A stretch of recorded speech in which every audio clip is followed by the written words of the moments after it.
Mr Assistant Speaker, I move that a bill now be introduced for an Act to amend the Crime Sentencing Procedure Act 1999. I'm pleased to introduce this bill. It is one that makes good on a government's election commitment to improve sentencing for gun-related crime. Mr Assistant Speaker, people in our community want and are entitled to be safe and secure in their homes and in their communities. Guns and weapons are used by criminals as tools in their illicit trade. For too long, the community has felt that violent and serious criminals have been getting off too lightly for things like owning or using a firearm or weapon or committing drive-by shootings. Well, Mr Assistant Speaker, the New South Wales Government has listened to the community, their expectation of safety, and we're acting. We're acting to better and more appropriately punish those who seek to create that fear or to hurt other members of the community with guns or weapons. This legislation establishes a standard non-parole period for a number of offences that weren't otherwise subject to that scheme. There are 5 of them, and increases 2 existing standard non-parole periods for offences relating to the unauthorised possession or use of firearms and prohibited weapons. It will help ensure that sentences for firearms and weapons offences are better aligned with community's expectation, and they also reflect the seriousness of these crimes. In 2013, the Government asked the New South Wales Sentencing Council to review the operation of the standard non-parole period scheme. The Council was required to conduct community consultations, to make recommendations on what offences should be included in the scheme, what the standard non-parole periods for those offences should be, and how we should go about administering the standard non-parole period scheme in the future. The Council then developed a series of recommendations on how the scheme could be improved, and we're pleased to be introducing the bill today that implements the second tranche of those reforms.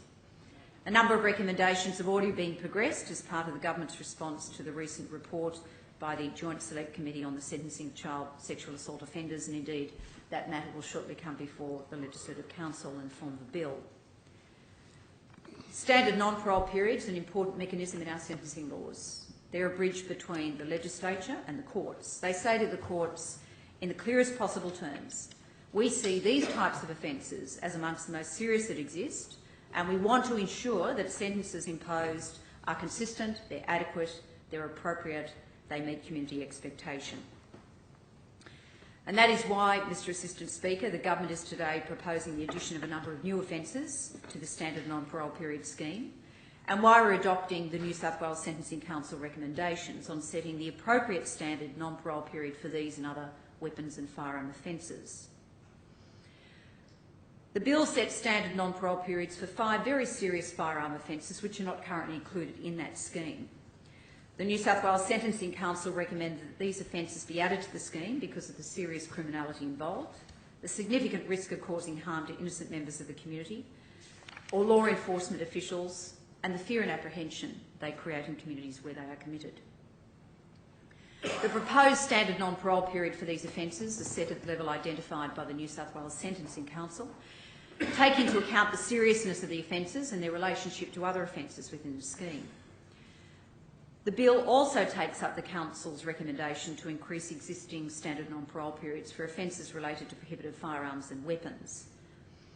Under the bill, the standard non-parole period for unauthorised possession or the use of prohibited firearms or pistols will increase from 3 to 4 years, and the standard non-parole period for unauthorised possession or use of prohibited weapons will increase from 3 to 5 years.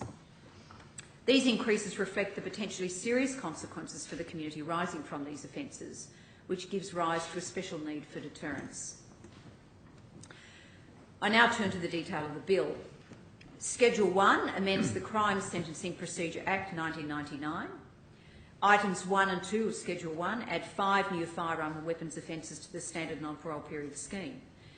Those offences and their corresponding standard non-parole periods are as follows. The first of them is discharging a firearm with intent to cause grievous bodily harm under Section 33A(1) of the Crimes Act 1900, with a standard non-parole period of 9 years.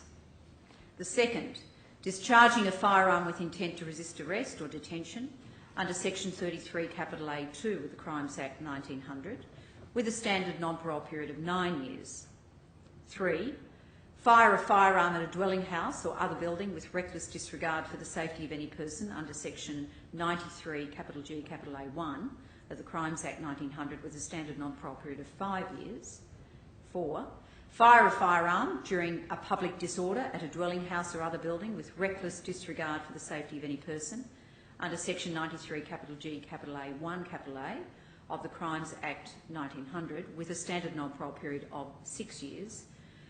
And the 5th offence, fire a firearm in the course of an organised criminal activity at a dwelling house or other building with reckless disregard for the safety of any person under section 93 G A1 B of the Crimes Act 1900 with a standard non-parole period of 6 years. Item 3 of Schedule 1 changes the standard non-parole period for the offence of unauthorised possession or use of a prohibited firearm or pistol under section 7 of the Firearms Act 1996 from 3 to 4 years.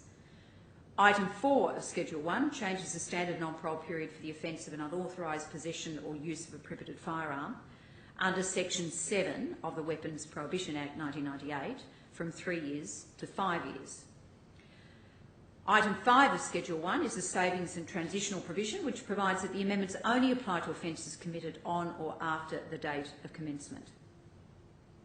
Mr Assistant Speaker, I want to thank the New South Wales Sentencing Council, who does very good work for our community to inform our legislative agenda here in the House. I want to thank them for their diligence, for their central approach, which is borne out in this report, for the guidance that lends to good policy, to good laws. And those laws, after all, are about helping improve communities' sense of safety, increasing the confidence of our members of the New South Wales community in our justice system. And with that, Mr Assistant Speaker, I commend this bill to the House. Question is that this bill be now read a second time. I call the member for Liverpool. Mr Acting Speaker, I move that this debate be now adjourned. The question is that this debate be now adjourned. All those with that opinion say aye. To the contrary, no. I think the ayes have it. The ayes have it. Minister, or Attorney, I should say. Mr Assistant Speaker, I ask that you fix the resumption of this debate as an order of the day for future time. I fix the resumption of this debate as an order of the day for future time.